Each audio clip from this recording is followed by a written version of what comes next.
puisqu'on est dans le domaine sportif, je vous propose d'insérer dans nos débats le sujet sur le stade municipal qui vous a été adressé aux uns et aux autres.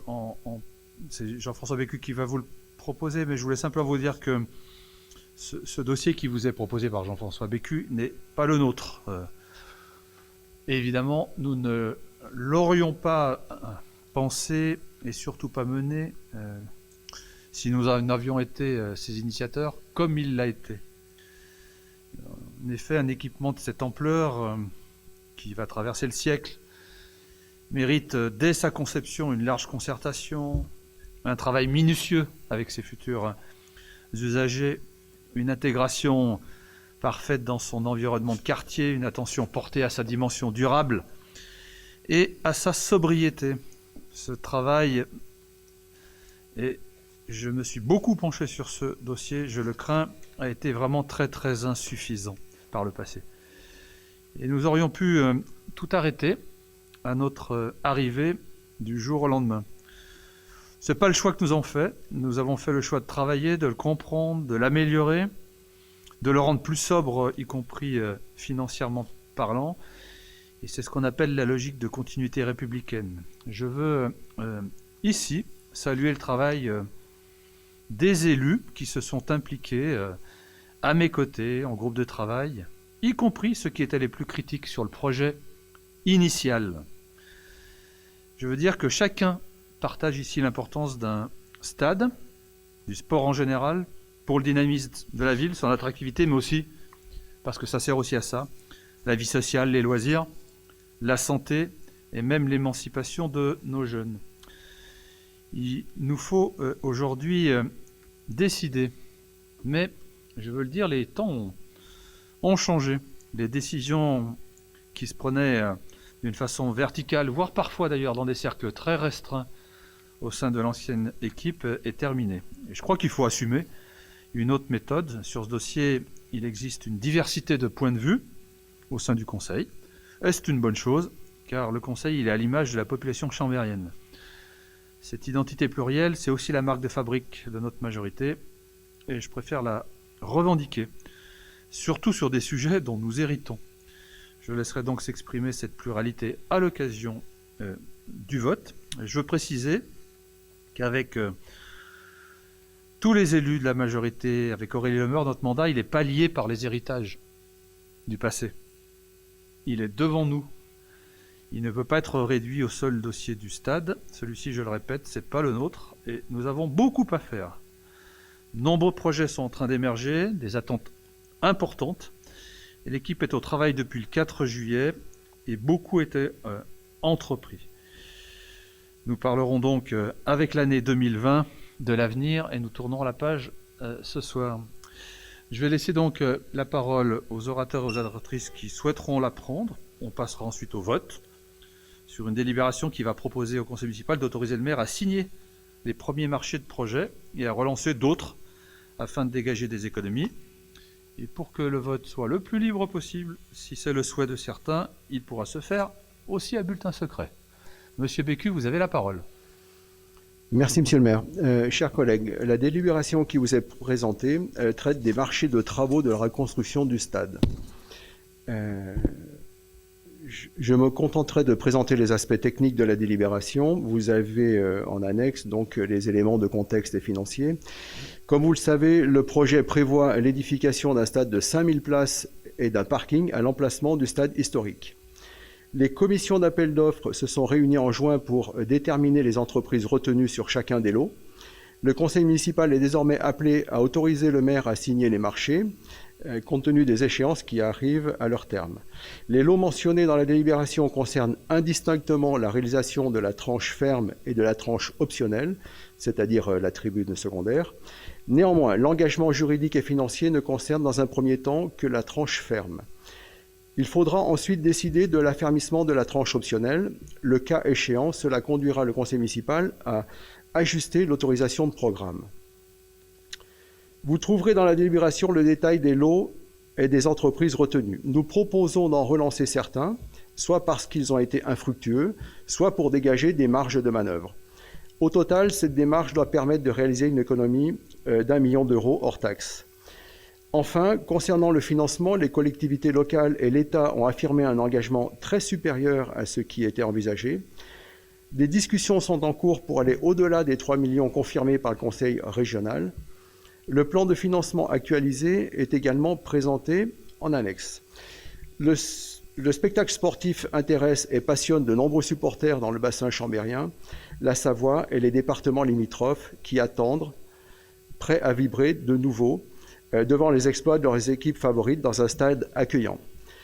De nombreux enfants ont besoin de s'identifier à des sportifs locaux pour les amener par la suite à la pratique d'un sport indispensable à leur équilibre, leur éducation. Et je pense plus particulièrement aux enfants des quartiers prioritaires qui n'ont pas tous les moyens de fréquenter le stade de l'OL. Le stade municipal fait partie du patrimoine de la ville. Un grand nombre de chambériennes et chambériens l'attendent. En conséquence, je vous demande, mesdames et messieurs, de bien vouloir retenir les conclusions suivantes. Le conseil municipal autorise le maire ou son représentant habilité à signer les marchés de travaux des lots suivants. Lots 4, 5, 6, 7, 9, 10, 12, 13, 15, 16, 17, 18, 20, 21, 22, 23, 24 et 27. Dit que les crédits sont prévus respectivement au budget principal, autorisation de programme, et au budget annexe, stationnement en ouvrage.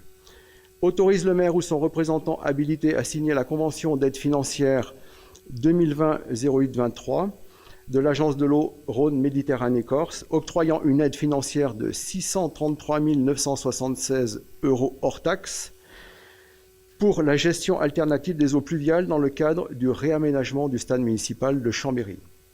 Autorise le maire ou son représentant habilité à déposer les demandes de subvention ou de fonds de concours sur cette opération auprès de l'État au titre du DSIL, de la région Auvergne-Rhône-Alpes, du département de la Savoie, de l'agglomération Grand Chambéry, de l'Agence nationale du sport et de tout autre financeur.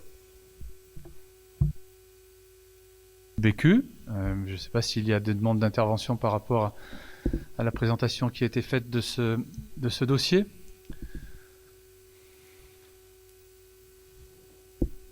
Madame Le Meur. Merci, Monsieur le maire. Tout d'abord, merci pour l'introduction que vous avez faite sur ce dossier et pour la liberté que vous pouvez offrir à l'ensemble des élus d'exprimer leur position sur cette délibération. Alors, je vais prendre un petit peu de temps pour vous expliquer un positionnement sur ce projet de stade. Tout d'abord, rappeler que notre majorité municipale a été construite autour d'un projet commun et que le dossier du stade est venu percuter cette organisation avec un projet que nous n'avions pas choisi. Nous avons œuvré pour trouver une voie qui nous rassemble sur ce dossier. Malheureusement, nous ne l'avons pas trouvé. Nous avons néanmoins des points de convergence très importants sur ce dossier qu'il faut souligner. Tout d'abord, nous pensons toutes et tous qu'il est nécessaire de construire un stade pouvant accueillir des manifestations sportives d'ampleur dans l'agglomération chambérienne. Nous avons également toutes et tous la conviction que le sport de haut niveau est un moteur, notamment pour la pratique sportive amateur. Nous aimons et défendons tous l'esprit de convivialité et de ferveur populaire qui règne la majorité du temps dans les stades et autour des événements sportifs.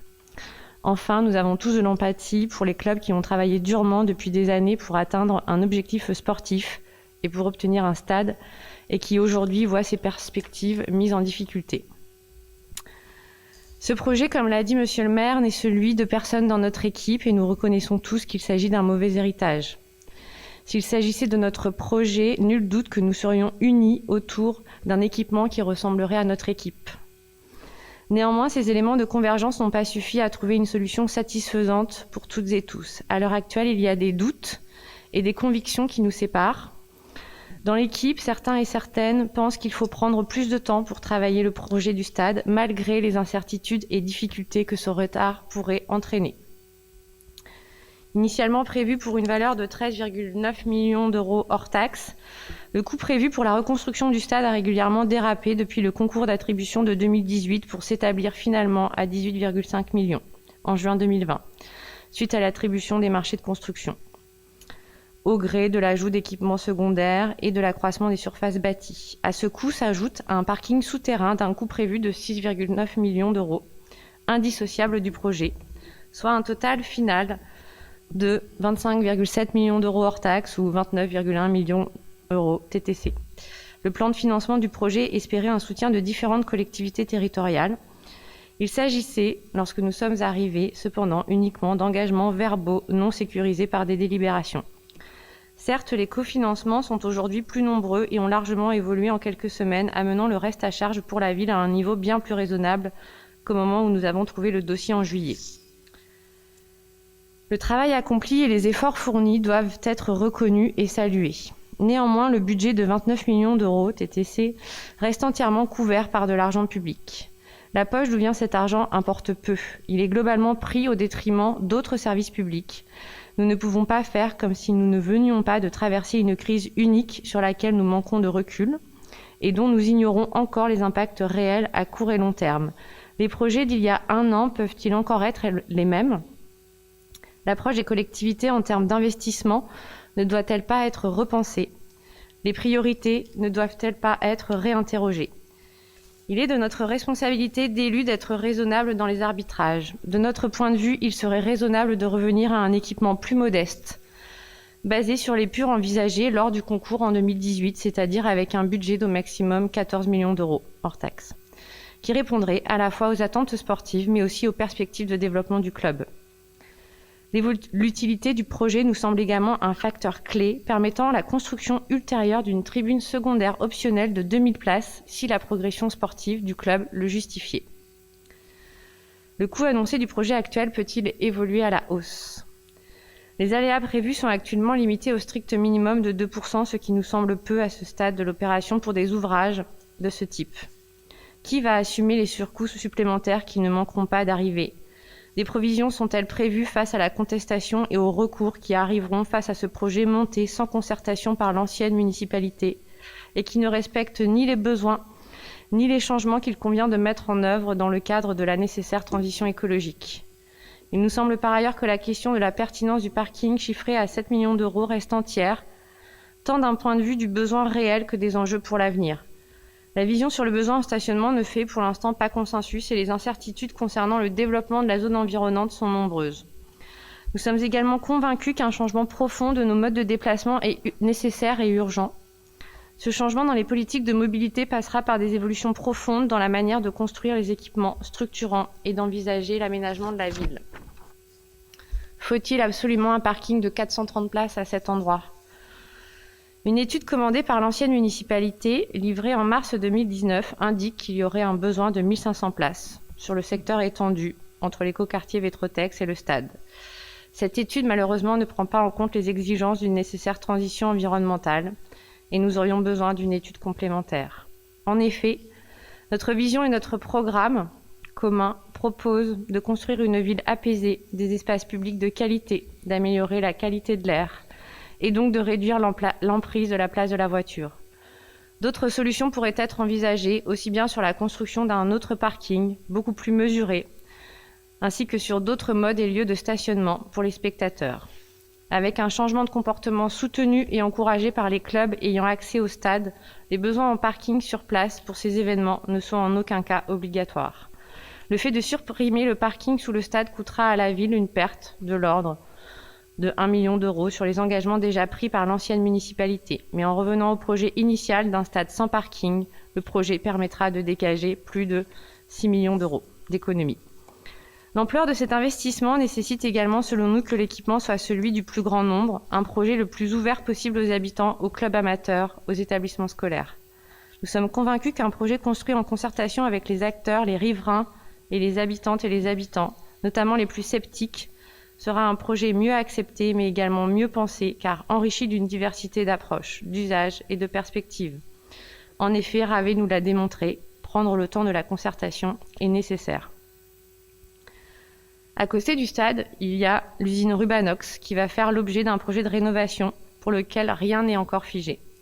Ce projet de réhabilitation sera l'un des projets emblématiques des années à venir et il nous semble pertinent d'imaginer le stade et Rubanox en cohérence, d'un point de vue des usages et des accès. L'ambition est de faire de cet îlot un espace exemplaire, tant d'un point de vue de la convivialité que des enjeux environnementaux, que des besoins d'espace de fraîcheur et de rencontres qui manquent tant dans ce quartier. Comme pour les autres grands équipements sportifs de la ville, il nous paraît évident que le stade devrait être porté par la communauté d'agglomération, qui est sa juste échelle de rayonnement. La raison pour laquelle ce portage n'a pas été pensé reste un mystère et nous rend méfiants quant à la perspective d'un fonctionnement de cet équipement qui serait assumé par la ville seule. Cette crainte est amplifiée par l'absence de visibilité claire à ce jour sur les coûts de fonctionnement et la viabilité de l'équipement, notamment en cas d'accident sportif du club. Les exemples récents de Grenoble ou de Évian-Thonon-Gaillard doivent inciter à la plus grande prudence. Ne pas lancer les travaux aujourd'hui ne signifie pas forcément la nécessité de revoir totalement le projet, mais offre la perspective de réinterroger l'existant. Il serait alors possible d'envisager des évolutions prenant en compte, au-delà de tous les éléments déjà présentés, des améliorations d'un point de vue environnemental. Le projet architectural est réussi d'un point de vue esthétique et présente déjà de belles propositions en faveur de l'environnement, gestion des eaux, efficacité énergétique, mais il peut sans aucun doute encore gagner en exemplarité, notamment sur le coût carbone, la nature et la provenance des matériaux utilisés. Enfin, la méthode employée en attribuant seulement une partie des marchés pour rentrer dans le plan de financement voté en 2018, alors que le coût du projet a explosé entre-temps, ne nous paraît pas conforme aux standards de bonne gestion et de transparence que nous nous étions collectivement fixés. Pour toutes ces raisons, face à toutes ces questions, ces doutes et ces convictions, il nous semble que la décision d'intérêt général pour notre ville et ses habitants est celle d'un projet retravaillé, celle du courage de dire que ce projet d'hier ne peut pas être celui de demain. Le contexte a évolué entre le moment où cet équipement a été pensé, la campagne électorale et aujourd'hui, notre réalité a été profondément secouée. Il nous semble que ces bouleversements appellent à du recul, de la sobriété, de l'efficacité, de l'innovation et de l'exemplarité. Il est possible de faire du nouveau stade un équipement encore plus fédérateur et correspondant aux valeurs de partage, d'écologie et de soutenabilité dont notre territoire a besoin. Dans chacune des décisions, il y a des risques. Dans celle de décaler les travaux, il y a le risque de mettre le socle en difficulté, de perdre des financements, de ne pas réussir à faire un projet plus vertueux et moins cher, de subir la colère des riverains de Magère, qui pour certains vivent mal cette transition qui dure. Dans celle de construire ce stade aujourd'hui en l'état, il y a le risque d'assumer seul un probable dérapage des coûts de chantier, puis des frais de fonctionnement, de devoir faire face à la colère d'associations militantes qui demandent du dialogue, de construire un parking dont le modèle économique n'est pas connu à ce jour, sans certitude que ce dernier réponde à un réel besoin, et d'avoir un projet mal intégré dans son environnement et mal accepté par les riverains qui seront les premiers impactés par les éventuelles nuisances.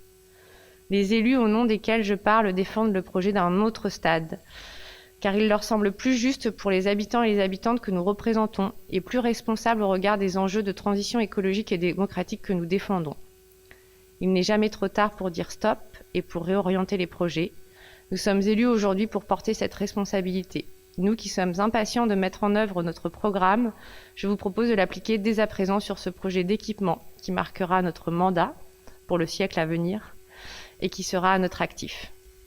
Reporter d'une année la réalisation de ce projet, c'est faire preuve de responsabilité et de courage, et je crois que c'est bien là notre mission. Alors, certains et certaines vont s'emparer de cette divergence comme une occasion de mettre le doigt sur une alliance qu'ils avaient dénoncée comme fragile et artificielle. Nous ne les empêcherons pas. Nous sommes un certain nombre à revendiquer l'idée de faire de la politique autrement. Être novateur, c'est être capable d'assumer ses désaccords, ne pas renoncer à ses convictions au sein d'une équipe, accepter collectivement de ne pas afficher un faux consensus. Nous tenons à saluer l'introduction et l'ouverture dont fait preuve le maire de Chambéry pour nous proposer cette expression sans aucune limite. Nous acceptons sa proposition de faire un vote à bulletin secret sur cette délibération qui permettra à chaque élu de décider en son âme et conscience. Et quelle que soit l'issue du vote, nous poursuivrons ensuite en étant convaincus que le meilleur est devant nous, car ce qui nous rassemble le plus solidement aujourd'hui dans cette majorité municipale, c'est l'envie de mettre en œuvre notre programme, celui pour lequel nous avons été élus. Je vous remercie de m'avoir écouté. Merci. Alors, s'il y a pas de... Oui, Monsieur Cordier. Oui, merci Monsieur le maire. Donc à travers cette délibération, nous comprenons que la raison, fort heureusement, l'a finalement emporté.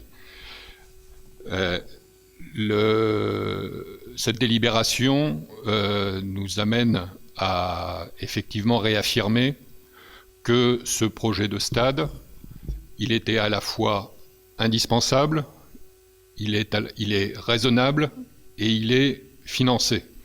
Je le dis d'autant plus fortement et librement que, comme vous l'avez noté, je suis nouveau dans cette assemblée et c'est un peu en tant qu'œil extérieur que j'évalue le projet qui finalement est soumis à notre approbation aujourd'hui. En ce qui concerne le caractère indispensable de ce stade, je tiens clairement à manifester notre adhésion à ce qui a été dit par monsieur l'adjoint au sport, Jean-François Bécu, par rapport aux besoins émanant des clubs utilisateurs. Vous avez évoqué le SOC Rugby, mais il y a aussi le club de foot Chambéry-Savoie Football et le club de football américain. Donc je ne développerai pas plus le caractère indispensable. J'ai cru comprendre à travers les différentes interventions que ce caractère indispensable n'était pas contesté. Le deuxième point, c'est que ce stade, il est raisonnable. J'allais reprendre très volontiers votre terme de sobriété. Il est raisonnable d'un point de vue sportif. À écouter certains, on a l'impression qu'on construit le Stade de France à Chambéry. Il n'en est absolument rien. C'est un stade à jauge tout à fait raisonnable, 5000 places, au regard à la fois des performances actuelles et des ambitions des clubs utilisateurs. Lorsque l'on compare avec les agglomérations de la région Rhône-Alpes qui évoluent soit en rugby, soit en football dans des championnats comparables, on est plus sur des jauges de 10 000 places et plus. Donc avec un stade à 5 000 places, on est dans le tout à fait raisonnable. Ce projet est aussi raisonnable d'un point de vue architectural. Il s'intègre parfaitement dans son environnement. Comme j'ai eu l'occasion de le rappeler, ce quartier est historiquement le quartier du stade. Donc il se trouve de manière tout à fait spontanée et évidente au bon endroit. Je rappelle que les alternatives qui auraient pu être envisagées de stades à l'extérieur de l'agglomération ont pour le coup, pour les motifs notamment écologiques que vous avez évoqués, beaucoup plus d'inconvénients que l'emplacement qui a été retenu. Le troisième point, le stade tel qu'il a été conçu, il est financé. Je trouve personnellement un peu vaine les polémiques sur ce sujet. Je crois que tout le monde s'est mobilisé pour qu'il puisse se réaliser. Les partenaires, les collectivités partenaires, les financeurs partenaires ont tous confirmé, voire amplifié leur contribution. Donc cette polémique ou ces tentatives de polémique sur le financement sont pour moi aujourd'hui un peu vaines. De même, je pense que ce qui a été dit sur le processus de décision, ça relève maintenant du passé. Il faut se focaliser sur la décision que nous avons à prendre aujourd'hui, qui doit être une décision d'intérêt général et également qui répond à une certaine urgence. Une urgence en partie, je n'y reviens pas dessus par rapport aux besoins, il a été largement développé. C'est une urgence aussi d'un point de vue économique. Nous avons un certain nombre d'acteurs qui sont dans les starting blocks, pour reprendre la métaphore sportive, et qui attendent, alors même que la conjoncture est celle que nous connaissons, qui attendent cet oxygène, ce bol d'air que constitueront les travaux pour la réalisation de ce stade. Sur le détail de la délibération, qui est assez technique, je ne reviendrai pas sur les conditions dont on en a pris connaissance, puisque c'est juste 1 heure avant le début de cette séance que nous en avons eu communication. Donc il nous est un peu difficile de rentrer dans le détail de cette délibération. Je ferai au moins une remarque sur la révision à la baisse de l'éclairage qui est envisagée. J'allais dire, pour faire un trait d'humour, qu'il faut éviter de faire des économies de bout de chandelle. Dans la mesure où les fédérations sportives réclament un certain niveau d'équipement pour pouvoir notamment garantir les retransmissions télévisées, il ne faudrait pas que le passage de 1400 à 1200 lux soit un handicap, mais peut-être que vous pourrez nous rassurer sur ce point-là. Sur les 2 ou 3 autres points d'ordre technique, je pense qu'on aura l'occasion d'y revenir, mais il y a certains points qui entraînent une hausse du coût envisagé, mais sûrement par des mécanismes techniques qui suppriment des options. On aura l'occasion d'y revenir en détail sur le contenu proprement technique de cette délibération. Pour finir, je vous rejoindrai sur l'expression que vous avez employée. Effectivement, ce stade, ce n'est pas le vôtre. C'est celui des Chambériens. Et des Chambériens, des Savoyards, de tous ceux qui habitent l'agglomération et qui seront les futurs utilisateurs, sportifs ou non, parce qu'on ne l'a pas assez rappelé, cet équipement a une vocation qui dépasse l'utilisation sportive. Donc effectivement, ce n'est pas votre stade, c'est le stade de tous les Chambériens.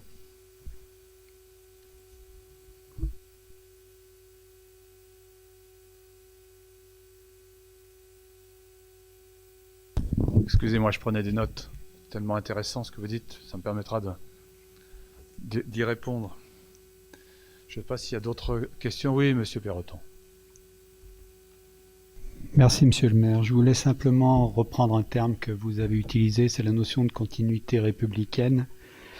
C'est une règle qui permet de ne pas casser des projets qui sont bien avancés et d'éviter notamment des dépenses superflues. J'ai bien noté que, Madame le maire, que votre préambule nous correspondait complètement. Nous avions les mêmes objectifs que ceux que vous avez soulevés en préambule dans l'objectif de construire ce stade. Je pense qu'il faut rappeler la vétusté du précédent stade. Il datait de 1947, des bouts de béton tombaient sur la tête des spectateurs des rangs du bas. On rappelle également le bon dimensionnement. Et puis il y a un point, et vous l'avez soulevé également, Madame le maire, c'est le côté que j'allais qualifier d'écologique. C'est pas forcément une très mauvaise construction. Et c'est surtout une construction qui reconstruit la ville sur la ville. Je fais référence aux lois Allure et Élan. Donc nous ne consommons pas de terrain, nous reconstruisons sur le lieu d'existence de cet équipement. Et puis il y a le financement. Le financement, il a toujours existé. Dès le début, nous avons bâti ce financement en même temps que nous avons bâti ce projet de stade. Vous avez noté une augmentation, vous avez dit nous n'avons pas concerté. C'est là où vous vous trompez, Madame le maire. L'augmentation, elle est justement liée au fait que nous avons beaucoup discuté avec les associations sportives et avec toutes les personnes morales ou physiques qui allaient utiliser ce stade. Et nous avons souhaité répondre au mieux, je dirais pas à leurs exigences, mais à leurs besoins. Donc, je pense que c'est un excellent projet. Je pense surtout que tout dépendra de la façon dont les gens s'approprieront ce stade, de la façon dont les associations sportives l'utiliseront, de la façon où tous les Chambériens auront le plaisir de venir et de l'utiliser. Merci. Merci, Monsieur Perroton. Est-ce qu'il y a d'autres interventions? Non? Alors, je vais amener quelques éléments quand même d'explication dans ce dossier de l'équipe précédente qui va trouver un terme, je l'espère, ce soir. Monsieur Cordier, quel dommage que vous n'ayez pas approfondi vos connaissances sur ce dossier avant de dire qu'il avait été fait d'une façon raisonnable. Entre le 26 février 2018 et le 10 février 2020, il y a eu 10 délibérations en conseil municipal. 10 sur la question de la construction de ce stade. Avec une délibération initiale qui a été votée à l'unanimité des suffrages exprimés. À l'unanimité. Car tout le monde souhaitait effectivement un stade à 5000 places. C'était la première délibération. Sur le site actuel. Pour un coût de 11 millions d'euros TTC. Février 2018, il n'y a pas si longtemps que ça. En 2 ans, la dernière délibération de février 2020, il y a 10 mois, c'est 22,2 millions d'euros TTC auxquels il faut rajouter près de 7 millions d'euros sur le parking. Durant cette période, parce que j'ai relu les débats, les délibes, une à une, aucun plan de financement n'a été présenté au conseil municipal. Aucun. Vous ne pouviez pas le savoir. Vous n'étiez pas là, monsieur Cordier. Mais je vous le dis pour éclairer votre lanterne, puisque vous avez pris tout à l'heure l'image de la lumière. Et en fait, ce dossier, il a été conduit à l'aveugle. Et moi, je suis content de pouvoir ouvrir les yeux d'un certain nombre d'entre vous et de celles et ceux qui nous écoutent. Aucun plan de financement. On a avancé comme si, par miracle, l'argent viendrait du budget de la ville ou de partenaires potentiels. Et y compris dans le dernier budget voté par cette municipalité sortante, le budget 2020, en début d'année, l'AP, c'est-à-dire l'autorisation de programme qui permet la réalisation de cet équipement, est votée à 18 millions d'euros TTC. Quelques semaines après, la commission d'appel d'offres ouvre les enveloppes. Quelle surprise, on est à 22,2. Si je vous dis cela, c'est que, franchement, quelle insoutenable légèreté de conduite de ce projet. Insoutenable légèreté. Car, et c'est ce qui explique que mon prédécesseur n'a pas pu notifier les marchés, c'est que l'AP ne lui permet pas de notifier les marchés. L'AP est à 18 millions, les entreprises répondent à 22.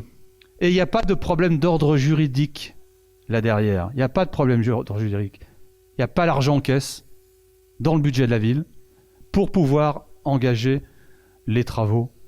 Et vous n'avez à ce moment-là qu'une seule réponse d'une collectivité territoriale qui a répondu à votre demande d'accompagnement financier, c'est le département de la Savoie pour 2 millions d'euros.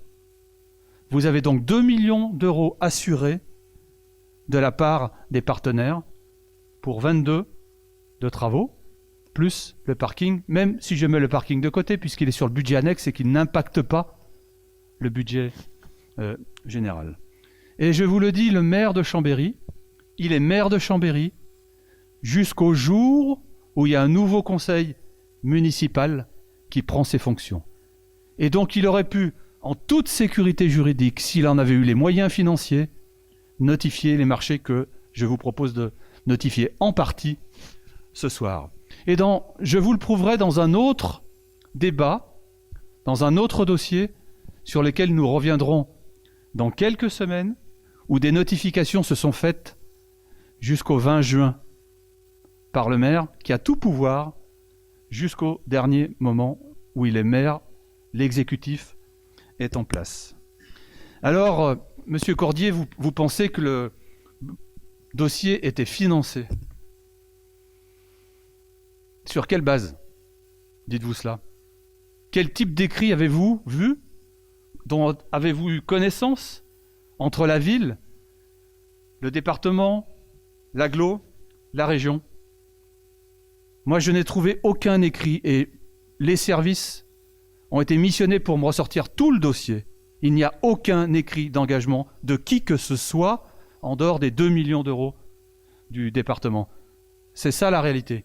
Et quand je vois le nouveau président de l'agglomération en juillet dans mon bureau pour lui dire, on me dit que vous avez pris l'engagement de prendre en charge 50% du restant à charge sur cet équipement une fois les déductions faites du département et de la région, qu'il me dit découvrir le dossier, que je vais présenter ce dossier devant les maires de l'agglo en septembre.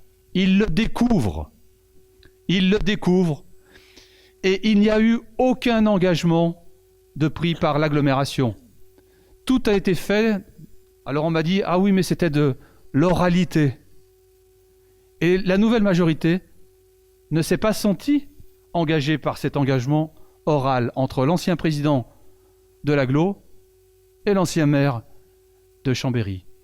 J'en veux pour preuve que si vous allez chercher les premiers documents qui ont été donnés par l'agglomération de Chambéry, par Grand Chambéry dans sa programmation pluriannuelle d'investissement, vous ne trouverez pas une ligne sur le stade. Pas une, pas un chiffre. Jusqu'à la PPI du 7 octobre dernier, il n'y a rien. Il a fallu aller convaincre les uns et les autres. Je leur sais gré d'ailleurs à certains d'avoir répondu, mais il n'y avait aucun financement, aucune délibération, ni à l'agglo, ni à la région.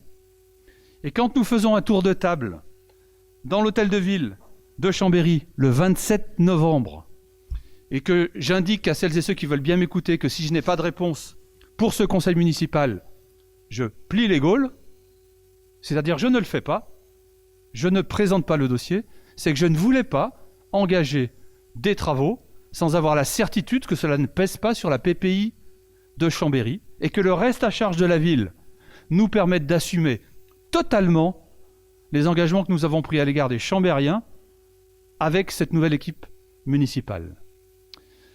De 2 millions d'euros d'engagement, on est aujourd'hui à au moins, je dis bien au moins, 12 millions et demi restant du coût à charge pour la ville de l'ordre de 5 millions d'euros hors taxes. Qui, parmi celles et ceux qui sont là ou à l'extérieur, vont consulter des entreprises, engager des travaux, parce que c'est ce qui était envisagé en juin dernier, sans avoir le plan de financement, c'est-à-dire savoir qu'est-ce que vous avez en subvention, qu'est-ce que vous pouvez mettre en fonds propres, quels sont les emprunts que vous devez faire. Personne. Avant d'engager quoi que ce soit, il faut être baqué, il faut être sûr d'avoir l'argent. Et je n'aurais jamais présenté ce rapport ce soir si je n'avais pas eu la certitude d'avoir au moins ce niveau de financement. Je dis bien au moins, car les discussions ne sont pas terminées, que le préfet m'a confirmé qu'il apporterait 1,5 million d'euros au titre d'un fonds visant à soutenir les collectivités locales. Et le département passe de 2 à 4, et le préfet n'avait jamais été, jamais sollicité par la ville de Chambéry. Alors moi, je veux bien que vous ayez des discussions entre vous, dans le bureau du maire, mais c'est dommage qu'on ne retrouve pas ça dans les travaux des commissions de la ville, c'est dommage qu'on ne retrouve pas ça dans les délibérations, car la délibération que vous propose ce soir, monsieur Bécu, fait figurer le plan de financement sur le stade. Jamais il n'y a eu cela. Ma responsabilité, voilà, ce soir, c'est que chacun puisse s'exprimer, car je le dis, ça n'est pas notre, effectivement, dossier. Nous l'aurions sans doute beaucoup plus débattu, beaucoup plus concerté, avec l'ensemble du monde sportif, car ce stade, il va être fait pour l'ensemble du monde sportif. Il ne va pas être réservé à un ou deux clubs. Et les choses sont claires. Le planning, il sera fait par le service des sports de la ville de Chambéry. J'aurais aimé aussi qu'on puisse expliquer que les salles qui vont être construites pourraient servir au quartier. Il y a un moment, il faut faire une proposition, puisque toutes les offres aujourd'hui sur la table des entreprises qui veulent construire ce stade arrivent à échéance le 28 décembre et qu'il faut prendre une décision. On va sans doute faire des économies parce que nous n'attribuons pas tous les lots. On va redemander aussi à l'architecte d'être plus performant. Et je suis sûr qu'il peut l'être plus sur des aspects de développement durable parce que ce projet n'est pas indigne, mais il n'est pas exemplaire. Et on peut faire mieux. Et donc, il faudra faire mieux. Voilà. Si j'avais eu la certitude que nous pourrions relancer les choses d'1 ou 2 années en ayant à la fin quelque chose de plus performant, avec aussi la capacité d'accueillir les spectateurs qui viennent de toute la Savoie sans envahir d'une nappe de bagnole le secteur, je l'aurais fait. Voilà. Et moi, je comprends qu'on puisse avoir des divergences, des états d'âme sur un projet, je le répète, qui n'est pas un projet qui était dans notre programme, mais que je propose d'avancer sur les bases dont je vous ai parlé ce soir. Mais nous n'avons aucune leçon sur la méthodologie. Parce que jamais je ne vous proposerai, durant ce mandat, d'engager des travaux sans avoir la certitude que nous pouvons les assumer dans notre programmation pluriannuelle d'investissement. Et puisque vous avez parlé de tradition républicaine, j'aurais aimé qu'il en soit ainsi aussi avec l'ancienne agglomération, qui est arrivée avec un projet de piscine, qu'il a remis en cause en disant c'est le projet de nos prédécesseurs.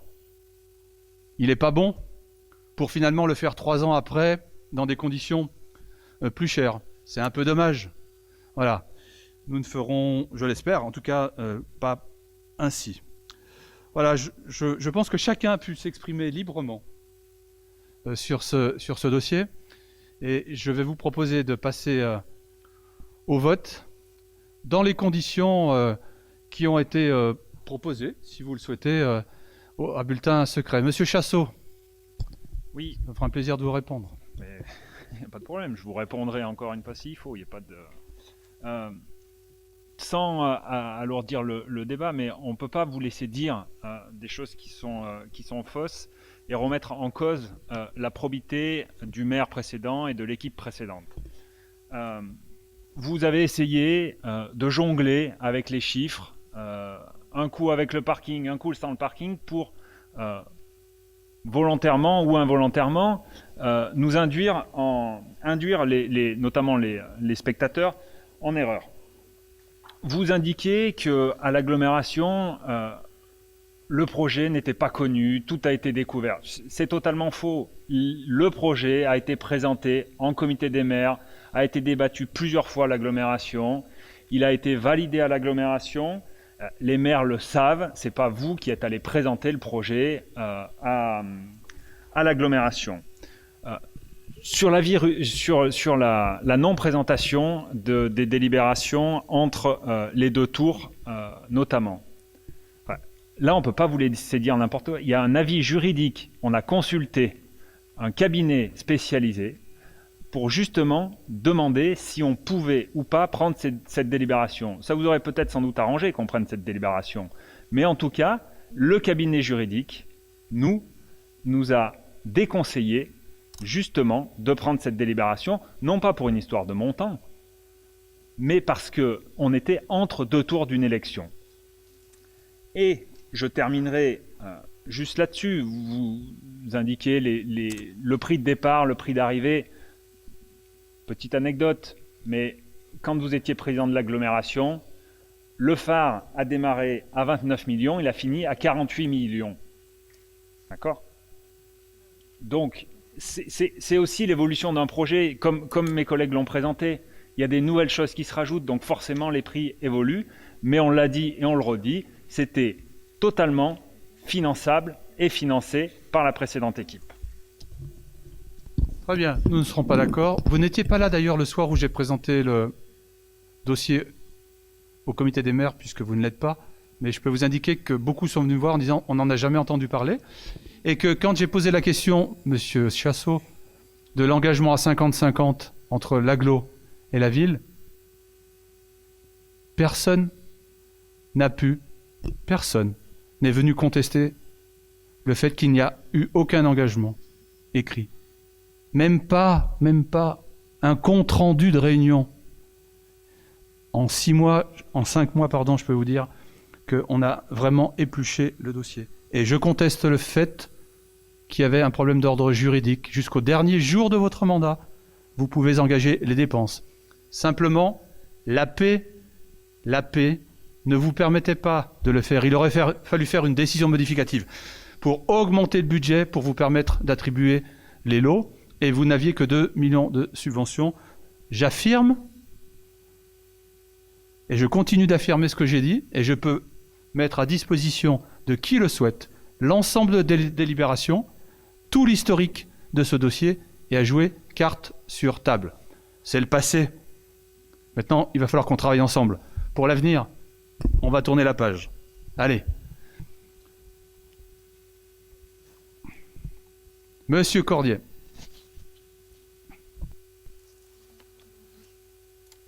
Je suis complètement en phase avec votre dernière phrase, et c'est pour ça que je vous redis que toutes ces polémiques relatives au passé sont pour moi vaines et je pense intéressent peu les personnes concernées par ce futur équipement.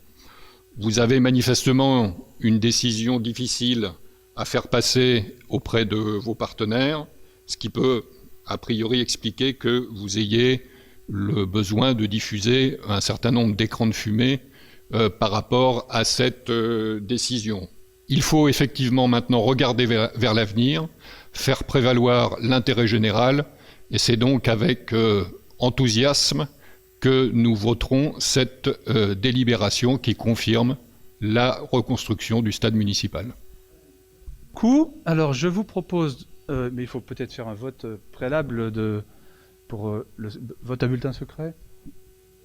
Faut qu'il y ait une demande. Je peux le demander. Nous pouvons le demander. Est-ce que vous êtes d'accord pour un vote à bulletin secret? Il faut au moins qu'il y en ait 15 qui lèvent la main. Voilà, parfait. Nous allons voter. Vous pouvez donc voter pour. Vous pouvez voter contre. Vous pouvez aussi vous abstenir.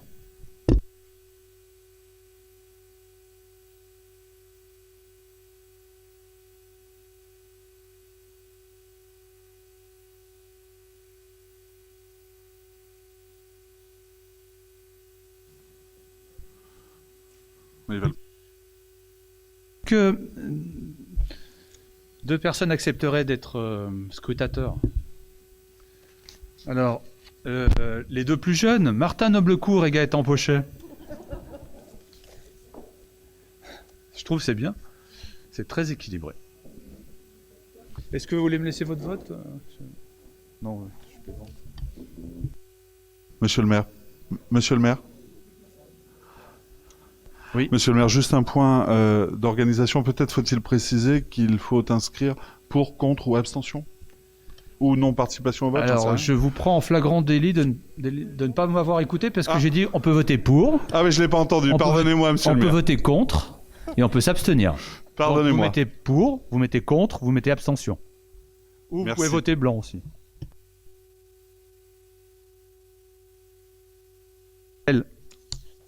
Et si il y a une urne... Alors c'est moi qui vote le premier, allez. Thierry Repentin. Aurélie Lemeur. Martin Noblecourt. Christelle Favetta-Sieyès, de l'autre côté. Jimmy Baba à ses côtés. Alors partez dans l'autre sens, Claire Plateau. Jean-Pierre Cassaza. Cassaza, là-bas. Raphaël Mouric de l'autre côté. Et il y aura donc Monsieur Bécu à ses côtés. Puis vous repartirez dans l'autre sens pour aller voir Sophie Bourgade, je suis désolé, hein, et Alain Caraco. C'est 2 par 2. De l'autre côté, Isabelle Duneau, Gaëtan Pochet.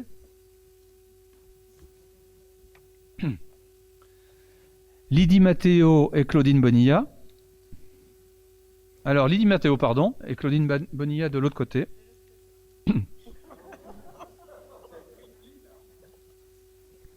Florence Bourgeois de l'autre côté.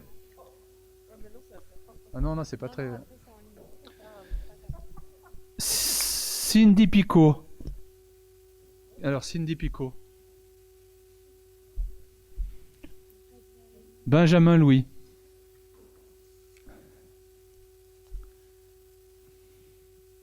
Marielle Thiévenaz à ses côtés. Farid Rezak de l'autre côté. Marie Bénévise. Daniel Boucher de l'autre côté. Puis Marianne Bourou. Salim Bouziane.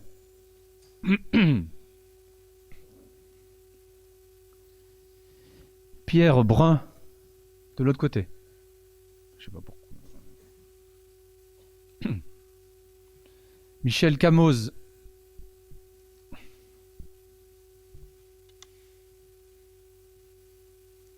Jean-Benoît Serino.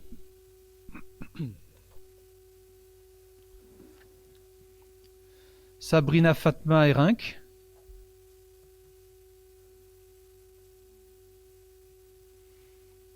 Mathieu Le Gagneux. Je sais pas pourquoi. Dominique Loctin.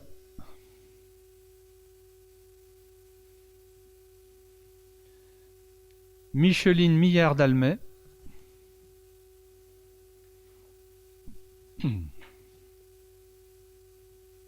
Françoise Rahard.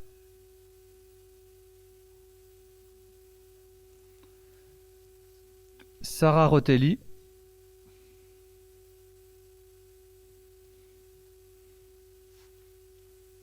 Jean Ruez.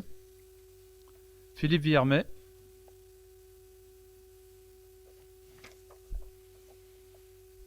Aloïs Chassot. Nathalie Colin-Coqui, pardon. Excusez-moi. Benoît Perroton. Philippe Cordier. De nouveau Nathalie Colin-Coqui pour Madame Garcin. Laïla Karoui. Madame Turnard pour Madame Koska. Madame Rousseau. Monsieur Sartori. Et de nouveau Madame Turnard.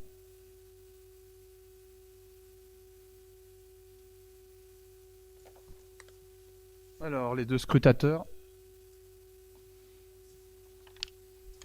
Est-ce qu'on passe d'autres rapports en attendant ?